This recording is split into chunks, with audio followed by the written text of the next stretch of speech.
Quero convidar os irmãos para abrirem suas Bíblias para 1 Coríntios capítulo 2. Nós estaremos lendo os versos 1 até o verso 5.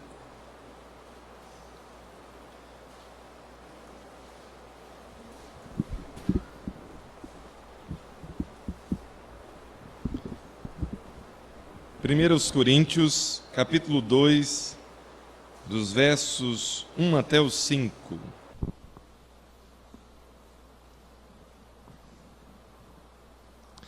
Creio que todos acharam.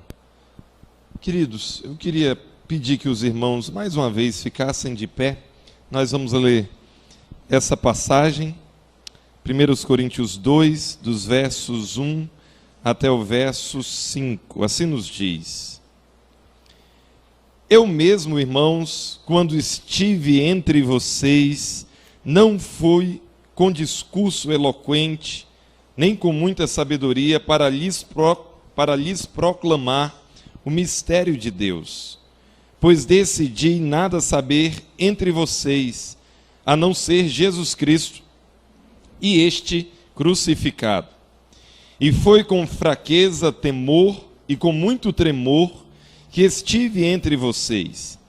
Minha mensagem e minha pregação não consistiram de palavras persuasivas de sabedoria, mas consistiram de demonstração do poder do Espírito, para que a fé que vocês têm não se baseasse na sabedoria humana, mas no poder de Deus. Vamos orar, irmãos. Nosso Deus, muito obrigado, Pai Celeste, por esse tempo tão especial, já cantando, ó Deus, louvores, exaltando a Tua glória, falando, ó Deus, da Tua singularidade, ó Deus. A nossa alegria, Pai, é tão grande porque não há nenhum Deus como o Senhor. Não há ninguém que possa ser comparado ao Senhor. Não há paralelos para Ti nesse universo, ó Deus. Pai, ficamos encantados com um Deus tão grande, com um Deus tão poderoso, com um Deus tão majestoso. E mesmo sendo tão grande, tão sublime, se importa conosco. Mostra-se cuidadoso conosco. Ó Deus, muito obrigado, Pai, agrada-te, ó Deus, de promover nesse lugar um derramamento, ó Deus, do Teu Espírito, no sentido, ó Deus, de que o Senhor tenha liberdade entre nós, no sentido, ó Deus, de que o Teu Espírito Santo esteja fazendo aquela obra que os homens não conseguem, de sorte, ó Deus, que a Tua palavra venha ao nosso coração e seja clara, seja cristalina, seja transformadora, seja vivificante, seja instrutora para as nossas vidas, Deus. Também, ó Deus, seja agradável, como está escrito lá no Salmo 19, que ela seja doce ao nosso paladar. Ó Deus, que o Senhor esteja, Pai, de maneira graciosa nessa noite, ó Deus, fazendo com que a Tua plena vontade, ó Deus, seja feita entre nós, por causa do poder da Tua palavra, ó Deus, entre nós. Suplicamos, nosso Deus, que o Senhor esteja impedindo aquilo que é humano, aquilo, ó Deus, que é apenas terreno, aquilo que procede apenas, ó Deus, do homem, mas que venha prevalecer, que venha permanecer, aquilo que é do céu, aquilo que é do Senhor, aquilo que é a Tua vontade, para que assim o Teu nome seja exaltado. Muito obrigado, ó Deus, queremos Te louvar. Queremos suplicar essas coisas no nome de Jesus, a quem nós amamos. Amém. Queiram sentar, irmãos.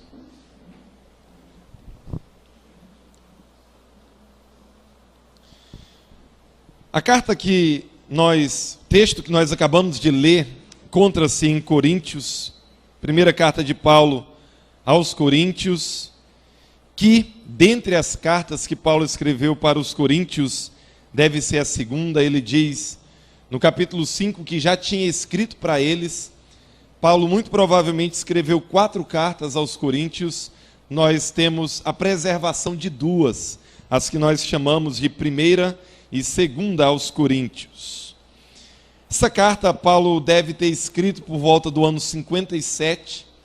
Paulo está informado de dificuldades sérias naquela igreja. Aquela igreja tinha dificuldades em relação à sua unidade. Aquela igreja tinha dificuldades em relação à moralidade. Aquela igreja tinha dificuldade em relação ao seu culto. Aquela igreja tinha dificuldades em relação à sã doutrina. Paulo, informado dessas coisas, também tendo recebido dos coríntios perguntas, uma espécie de carta dos próprios coríntios, querendo entender mais certos assuntos, é dentro desse contexto que Paulo escreve primeiro aos Coríntios. Os 4 primeiros capítulos, irmãos, Paulo está empenhado em resolver o problema das divisões.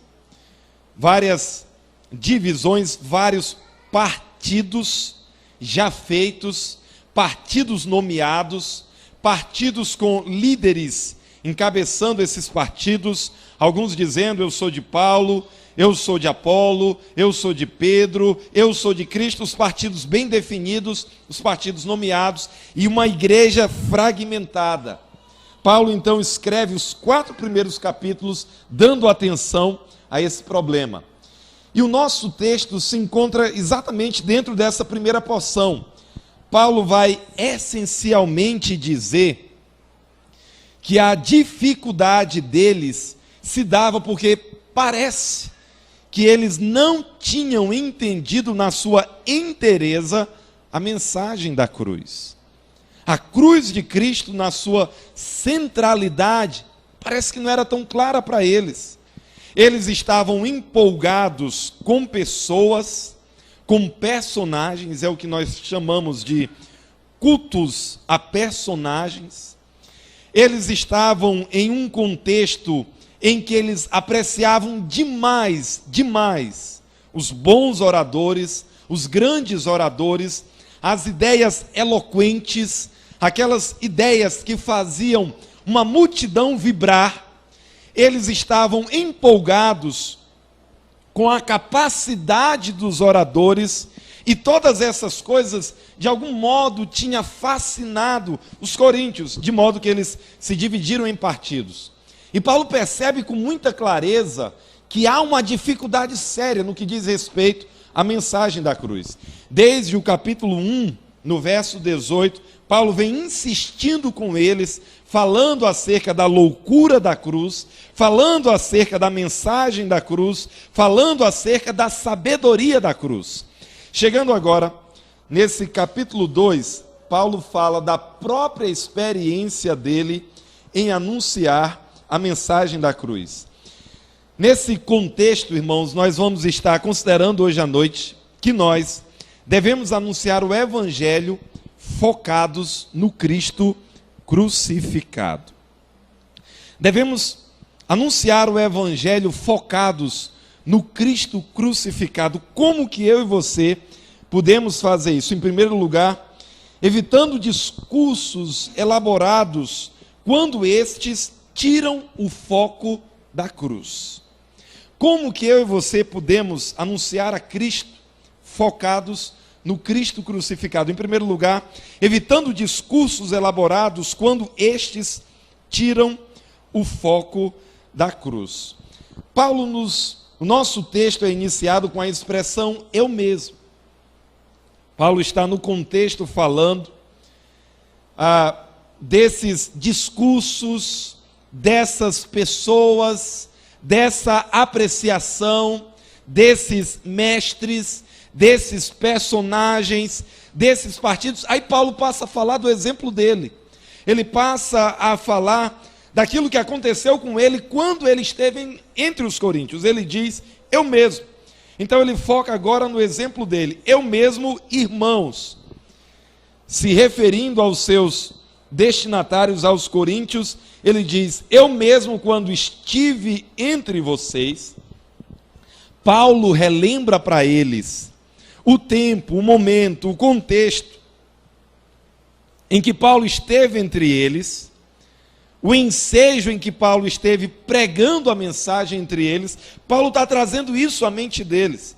Ele disse, eu mesmo quando estive entre vocês, irmãos, não fui com discurso eloquente. Paulo disse que não esteve entre eles com uma palavra que encantava multidões. Essa expressão discurso eloquente, uma fala eloquente, se refere à forma como o discurso era trazido. Todo discurso, irmãos, ele tem forma e essência. Ele tem um formato e ele tem um conteúdo, ele tem a sua essência. Paulo diz que o formato, ele diz que a embalagem, e nós vivemos em um mundo que vende muito por causa da embalagem.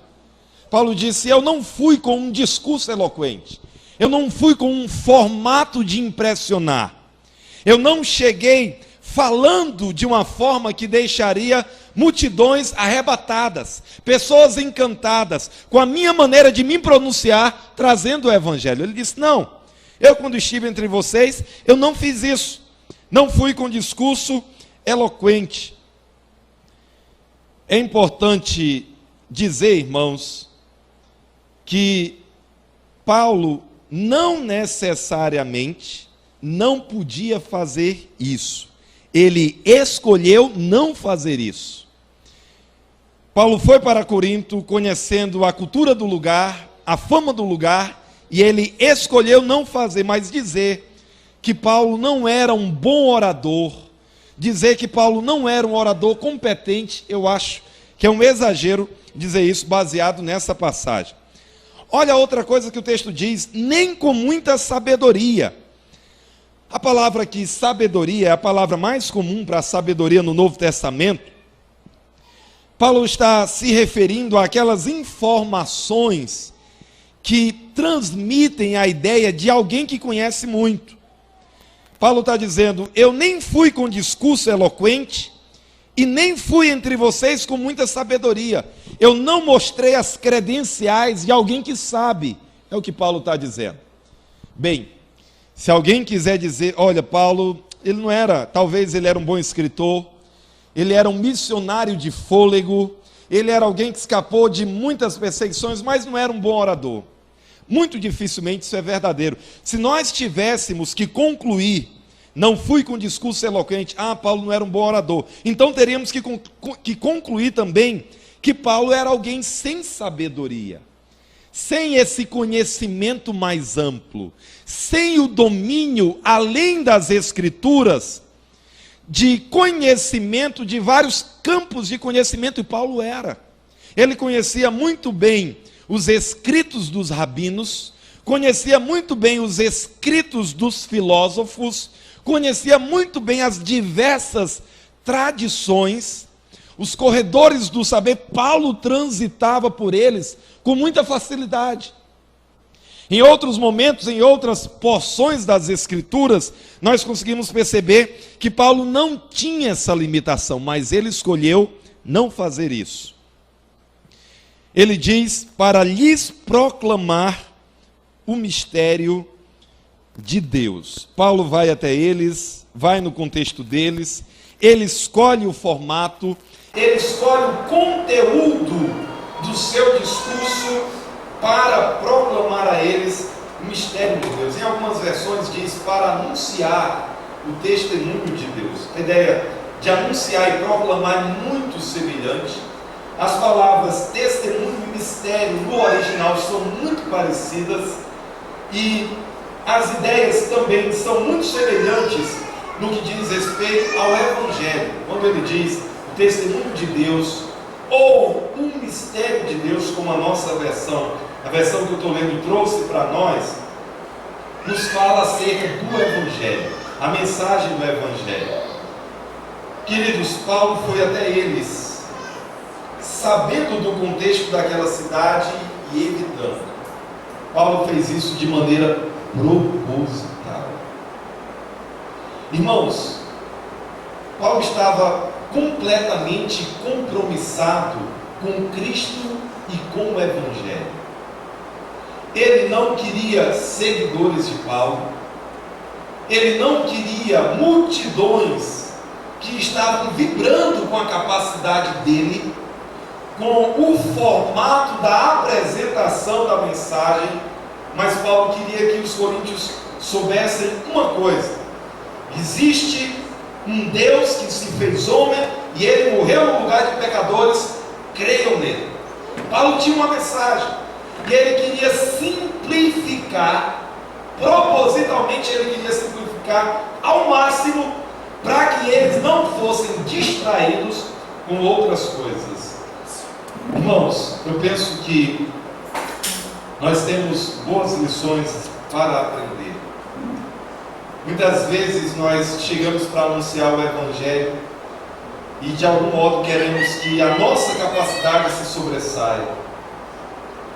Queremos que o nosso poder de comunicação seja percebido. Isso não é pecaminoso. A Escritura não nos proíbe. Mas em um contexto que isso é muito valorizado, em um contexto que isso é muito apreciado, talvez isso atrapalhe. As pessoas talvez nem prestariam atenção ao conteúdo de Paulo. Nossa, olha as construções frasais, olha as citações dos filósofos, olha como ele disse tal frase. Talvez as pessoas acostumadas a esses líderes, a esses oradores, a esse tipo de abordagem, ficariam encantados com Paulo, mas não com o Evangelho.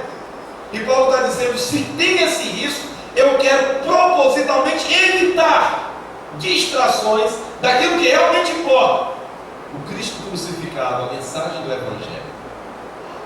Paulo propositalmente evitava isso. E eu penso, se nós estivermos em um contexto semelhante, em que a atração, a nossa pessoa vai ser o foco, cuidado com isso. Tratemos, irmãos, de focar a Cristo e este crucificado. Eu também não estou dizendo com isso que há virtude em ser monótono. Eu não estou dizendo com isso que as Escrituras fazem uma defesa de nós anunciarmos o Evangelho de maneira descuidada, de maneira desapercebida. Eu vou falar de qualquer jeito, o Evangelho é poderoso. Não é desse modo. Não cheguemos também no outro extremo.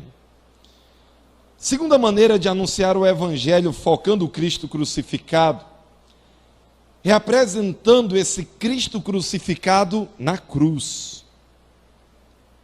Isso parece que é um pouco estranho para nós hoje, e a gente vai tentar perceber um pouquinho melhor o que Paulo está querendo dizer nesse verso 2. Ele diz, pois decidi, é algo da decisão de Paulo, não é algo da competência ou da incompetência, é algo da escolha, é algo que ele percebeu pelo contexto. Pois decidi nada saber, não acrescentar informações, não trazer um amontoado de ideias, não trazer um amontoado de assuntos, pois decidi nada saber entre vocês. Isso não quer dizer que Paulo não fizesse isso em outro lugar. Entre eles, ele escolheu, ele decidiu nada saber, a não ser, exceto, a Jesus Cristo e este crucificado. Irmãos, Paulo volta e meia estava dizendo, olhem para Cristo, olhem para a cruz. O Salvador que eu anuncio para vocês é um Salvador que morreu em uma cruz. Chegar em um contexto romano com essa mensagem era algo impactante, alarmante, muito esquisito, porque a morte de cruz era uma morte terrível. Hoje a cruz é enfeite. Hoje a cruz está como pingente em cordões, em brincos. Hoje a cruz adorna certos ambientes. Colocamos uma cruz com uma luz por trás dela ressaltando. Usamos a cruz hoje de maneira emblemática, como um ícone, mas nos dias da morte de Cristo, e nos dias em que Paulo escreveu essa carta, menos de 30 anos depois, o Império Romano dominando a todo vigor, com todo poder, certamente a cruz não tinha essa beleza, essa atração que tem hoje. Paulo, quando diz que anuncia não outra coisa, decidiu nada saber entre eles, a não ser Cristo e esse crucificado. Paulo está dizendo, o Salvador que eu anuncio, ele morreu em uma cruz. Os romanos nem sequer ousavam mencionar a palavra cruz, eles diziam que era algo muito rude. Eles tinham inventado essa maneira, essa pena capital, para ser uma pena capital pedagógica. Por volta do ano 73 a.C., um gladiador chamado Espartacus, talvez muitos de vocês já assistiram um filme ou um documentário sobre Espartacus. Esse gladiador, juntamente com um amigo, ele decidiu não ser mais espetáculo para Roma. E esse gladiador conseguiu, em comum acordo com outros, conseguiram escapar, conseguiram juntar um pequeno exército, tiveram algumas vitórias contra o poderoso exército romano, a conspiração ou a revolução cresceu.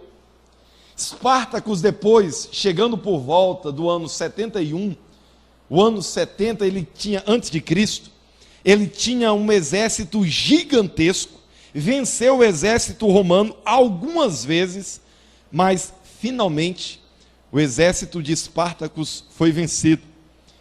Eles fugiram cada vez mais em direção ao sul da Itália. E eles chegaram no local onde eles ficaram encurralados pelo mar. Eles fizeram negócios, Espartacus levantou muitos recursos, fizeram negócios com piratas, para que todo o seu exército fosse levado pelo mar. Os piratas, pilantras, enganaram, foram embora com dinheiro, não tinha navios, não tinha como fazer a travessia, tinha que lutar. Resultado, 2 generais romanos dizimaram, acabaram, não sobraram sobreviventes no exército de Espartacus. Você sabe o que eles fizeram de maneira pedagógica? A cada 100 metros ou 1 quilômetro, me perdoe a imprecisão da informação, eles crucificaram um dos membros do exército de Espartacus até chegar em Roma. E a mensagem era a seguinte: assim acontece com todos aqueles que se levantam contra o império.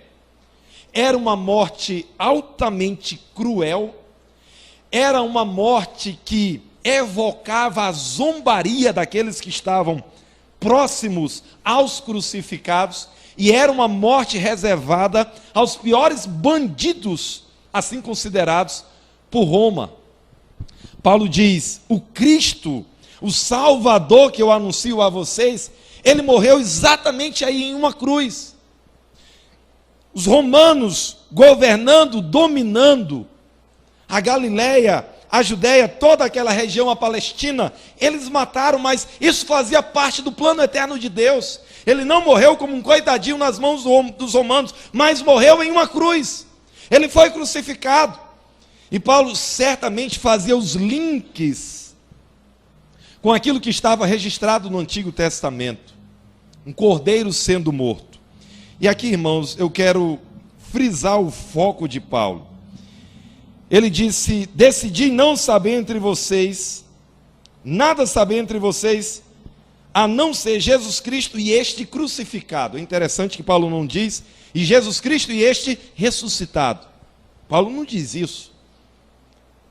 Logicamente que isso tem toda uma importância no cristianismo, mas irmãos, não se esqueça, o ícone do cristianismo é a cruz, mais do que a tumba vazia, mais do que o lugar da ressurreição.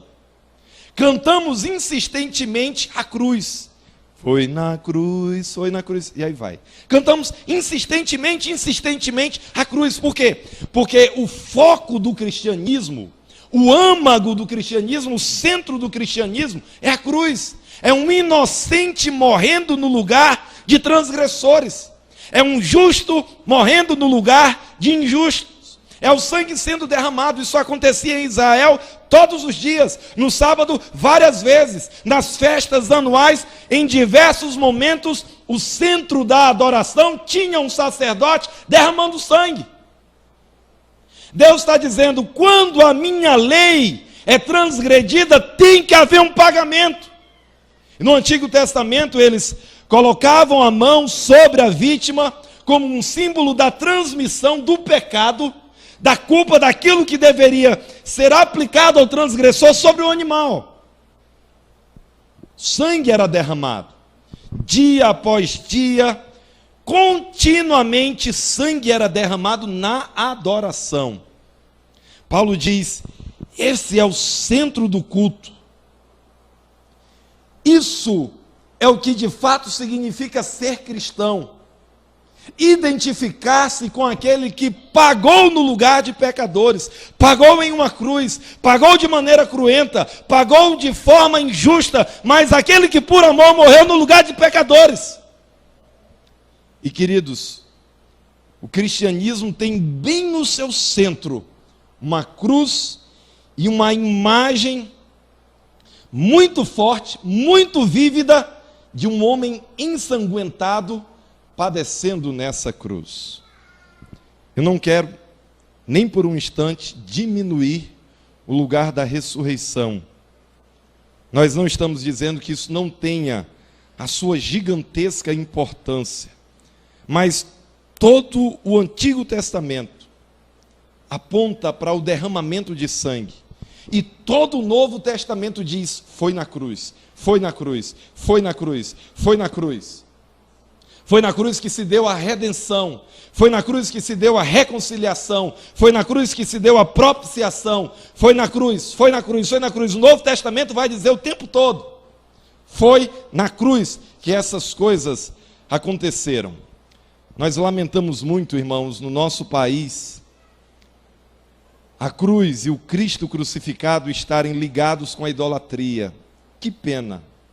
Nós evitamos, muitas músicas cantam falando daquele Cristo fraco, às vezes esnobando.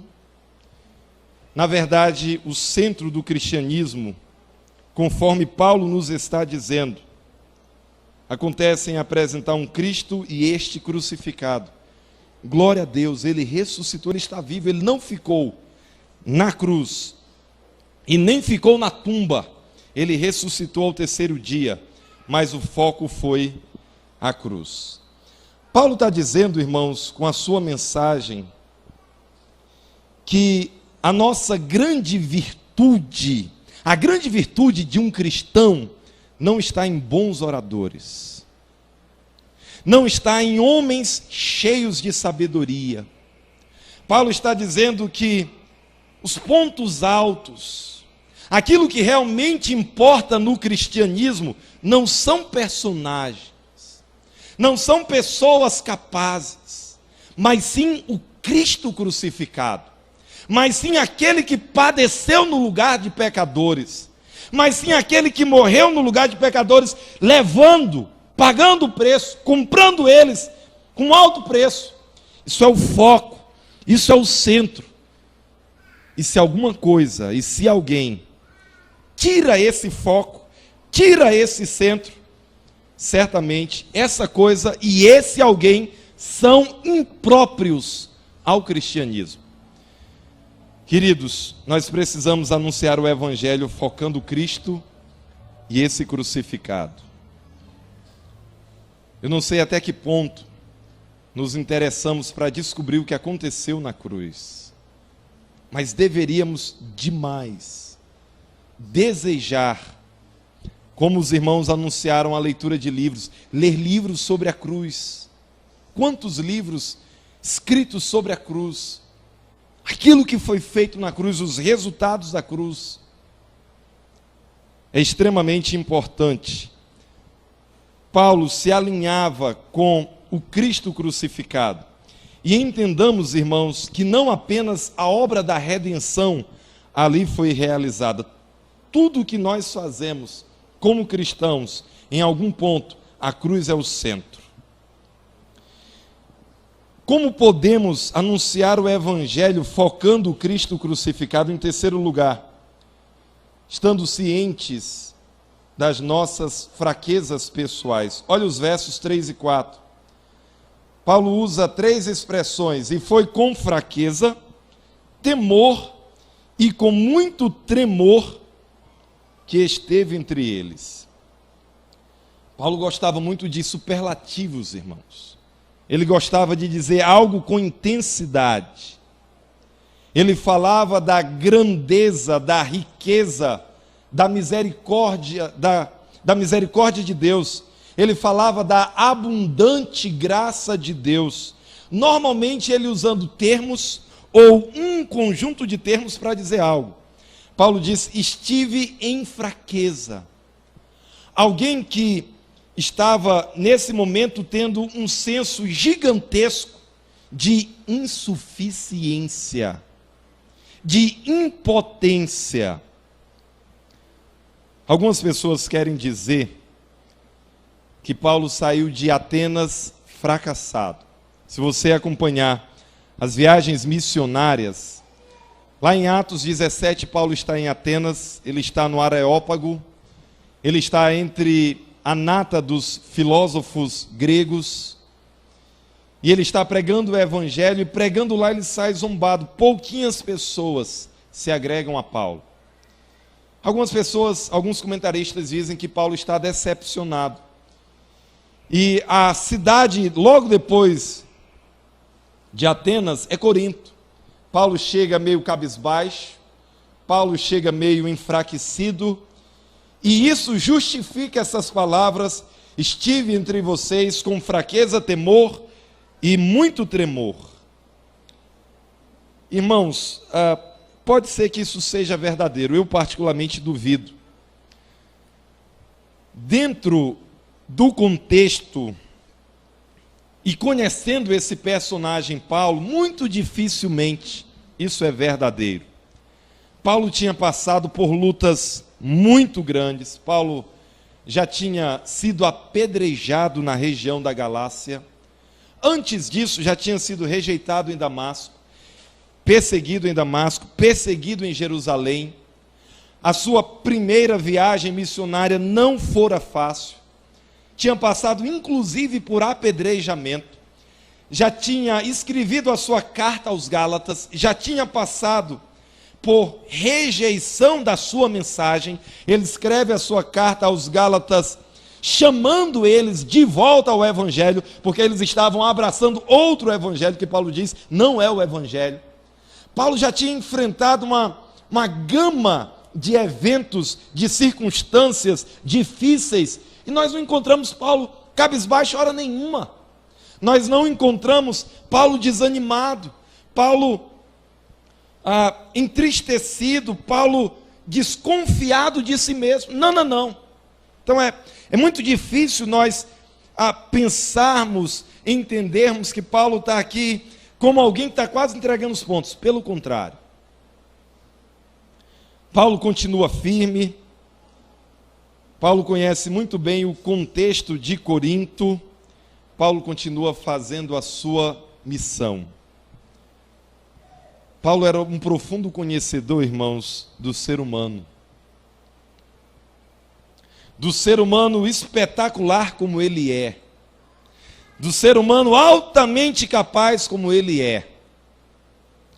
Se há uma mensagem muito clara em Paulo, é a mensagem da incapacidade humana.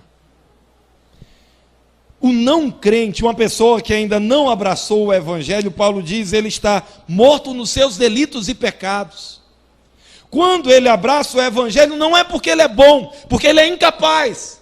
Ele escuta o Evangelho, mas não há uma capacidade nele, não há uma capacidade inerente. Ele não tem condições por ele mesmo. A Escritura diz, nós éramos fracos, nós éramos pecadores, e nos diz, lá em Efésios, de maneira bem clara, mortos nos nossos delitos e pecados.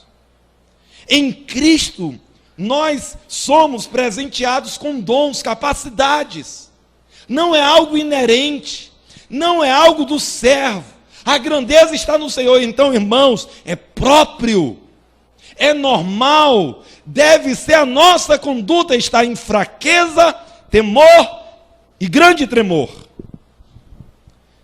Pode ser que entre nós aqui existam evangelistas, pessoas que têm aquela facilidade de falar o evangelho a outras pessoas e de conseguir colher frutos. Pode ser que aqui nós tenhamos professores excelentes, didáticos, argumentos bem construídos.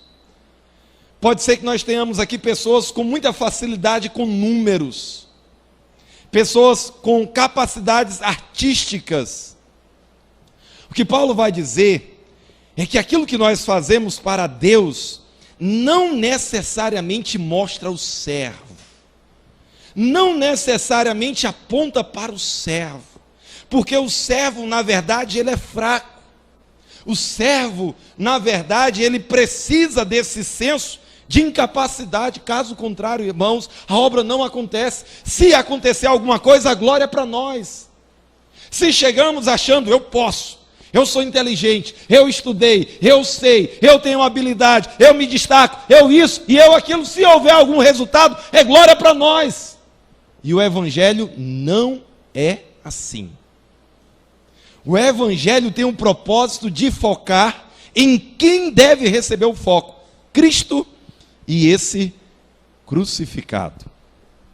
Paulo nos diz: foi com fraqueza, temor e muito tremor, esse senso de insuficiência, de impotência, que ele esteve entre eles. Minha mensagem, minha pregação, aqui ele agora está falando do conteúdo. Aquilo que eu disse entre vocês não consistiu, não tinha a natureza de palavras de sabedoria. Paulo disse: eu não cheguei com um discurso elaborado, poderoso, arrebatador, mas as minhas palavras consistiram de demonstração do poder do Espírito. Nós temos aqui, irmãos, um servo totalmente dependente. Demonstração do Espírito, falando de maneira simples, falando sem pompa, falando de uma maneira muito diferente dos oradores profissionais que eles estavam acostumados a ouvir. Paulo propositalmente foi a Corinto e fez isso. E queridos, uma das coisas que nós sabemos é que em Corinto surgiu uma grande igreja. Muito interessante a gente pensar nessas coisas. Eles amavam um bom orador, amavam um discurso eloquente, mas Deus produziu em Corinto sem nenhuma dessas coisas. Paulo está dizendo, uma igreja, Paulo diz, não faltava para eles nenhum dom, eles tinham todas as coisas. Paulo elogia eles em muitas coisas. Tinha uma igreja que tinha sido produzida ali. É muito importante, irmãos, nós estarmos conscientes de quem nós somos. Muitas vezes eu e você podemos atrapalhar a obra. Como assim?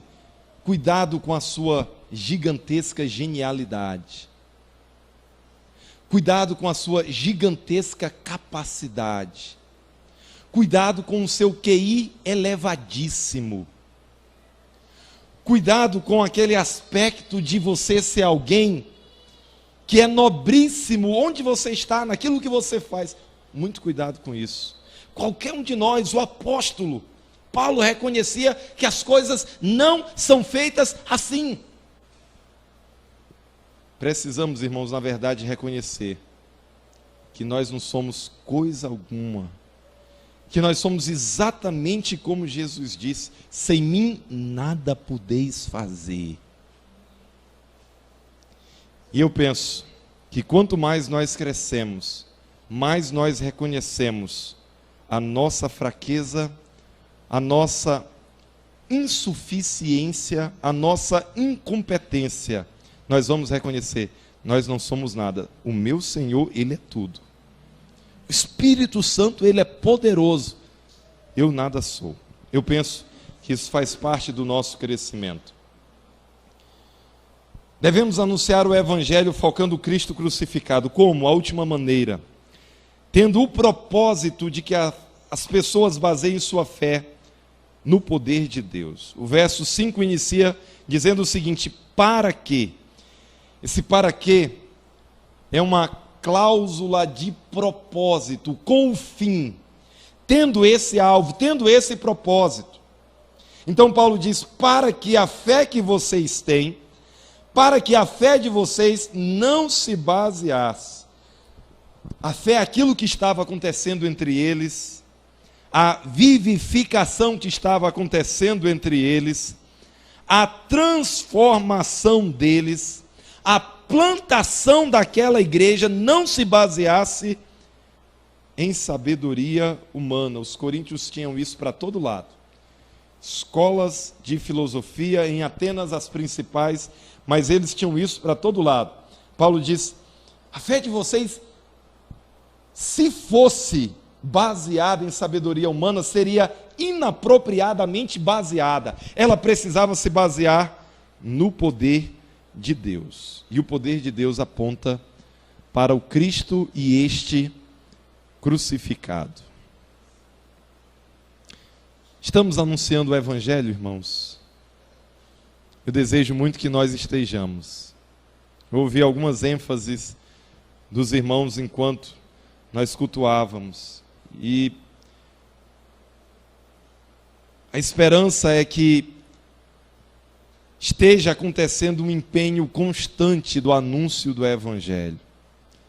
Queridos, muitas vezes precisaremos anunciar esse Evangelho sem discursos elaborados, sem que a nossa pessoa seja o alvo, o centro, o foco. Isso vai ser muito importante para que aquele que merece o foco, para que aquele que deve ter o foco, o centro, ele realmente venha ter. Estamos anunciando o Evangelho, estamos apresentando a Cristo, estamos falando daquele que derramou o seu sangue, que morreu no lugar, substituiu pecadores. Falamos do significado da cruz para as pessoas. Hoje é enfeite, mas a morte do nosso Salvador foi algo terrível. Paulo diz em 1 Coríntios capítulo 1, para os gregos isso é loucura. Era algo que eles não admitiam. Os judeus também não viam nobreza nessa mensagem. Na verdade, é uma mensagem que agride os sábios desse mundo. Mas, irmãos, é isso que é o Evangelho. Um homem, o Deus homem, morto no lugar de pecadores, pagando o preço no lugar de pecadores. É assim que o ímpio é justificado. E não nos enganemos, irmãos, não há confusão maior na mente das pessoas do que essas.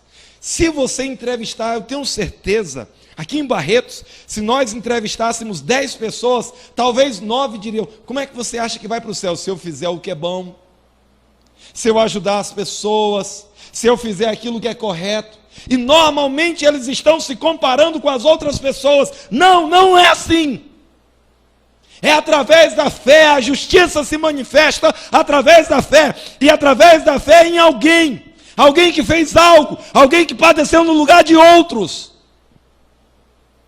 O centro da nossa mensagem e o foco da nossa mensagem é a cruz, é o Cristo que padeceu na cruz, é o Cristo que realizou na cruz todas essas maravilhas, é o Cristo que nos justifica através daquilo que foi feito na cruz.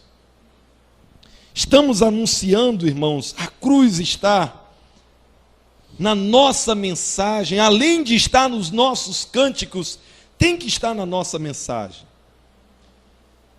E eu quero, em nome de Jesus, se havia qualquer tipo de ênfase no mensageiro, tire qualquer ênfase do mensageiro. Nunca se encante com o mensageiro, ele é apenas um instrumento. Ele é o condutor. A beleza, o poder, a virtude se encontra na mensagem que está sendo trazida. É isso que Paulo diz. E é assim que tem que chegar a nossa mensagem. Não que você não seja claro na sua abordagem do Evangelho. Não que eu e você não sejamos da maneira melhor que está ao nosso alcance, eficientes em mostrar o quanto que essa compreensão de talvez 90% das pessoas está errada.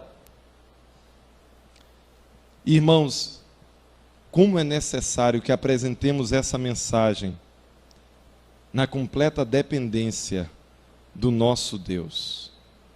Não é o poder humano, não é a minha, a sua capacidade que vai salvar pessoas. Se você já está há algum tempo na vida cristã, você já percebeu que você não tem a capacidade de transformar nem você mesmo. Tem coisas que você detesta em você, tem coisas que eu detesto em mim. E eu já entendi, está muito claro, eu não consigo nem transformar aquilo que eu detesto em mim. Quanto mais nos outros. Quanto mais alguém que está morto nos seus delitos e pecados. Isso é coisa do poder de Deus, irmãos. Isso é coisa da obra sobrenatural de Deus. Essa obra não pode ser feita confiando em nós mesmos. Tem que ser no poder de Deus. Que o nosso Deus use poderosamente cada um dos irmãos, essa igreja. Que essa igreja continue ganhando almas. Que essa igreja continue anunciando o Evangelho e fazendo isso, focada no Cristo crucificado. A Ele toda a honra, toda a glória, todo o louvor. Oremos, irmãos. Nosso Deus, obrigado pela Tua palavra. E obrigado, Deus, por nos mostrar de maneira tão clara através do Teu servo Paulo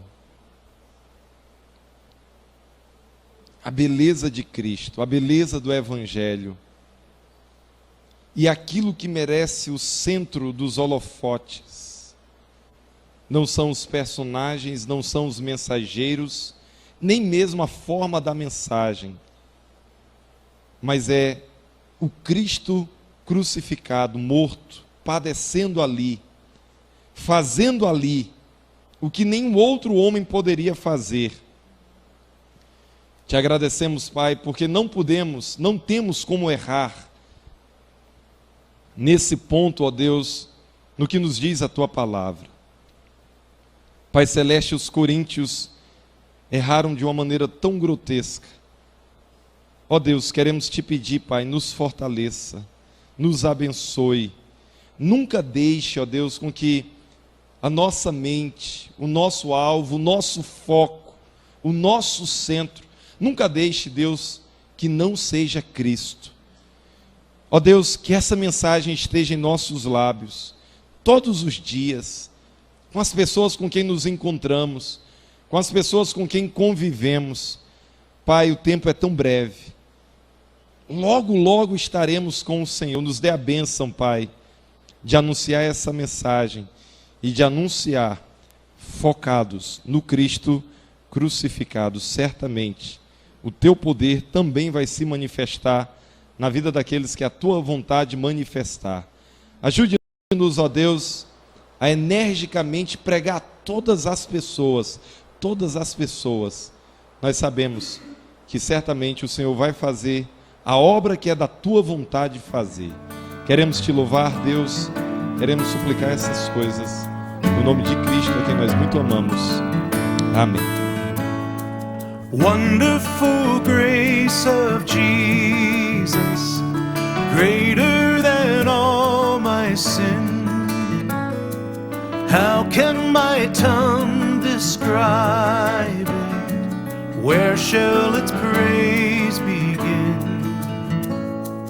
Taking away my burden, setting my spirit free. for the wonderful grace of Jesus reaches me.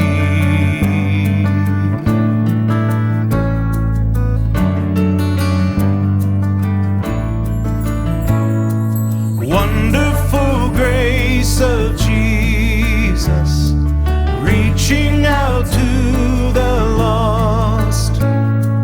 By it I have been pardoned, ransomed at such a cost. Chains have been torn asunder, giving me liberty, for the wonderful grace of Jesus reaches me. Wonderful, matchless grace. Wonderful, matchless grace. For the wonderful grace of Jesus reaches me.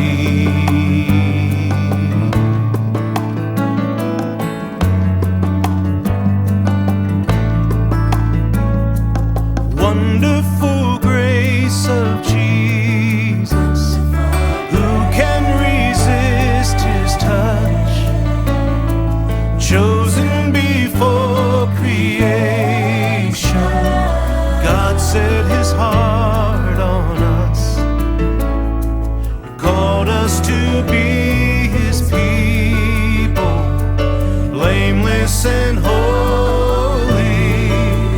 for the wonderful grace of Jesus reaches me. Wonderful, matchless grace. Wonderful,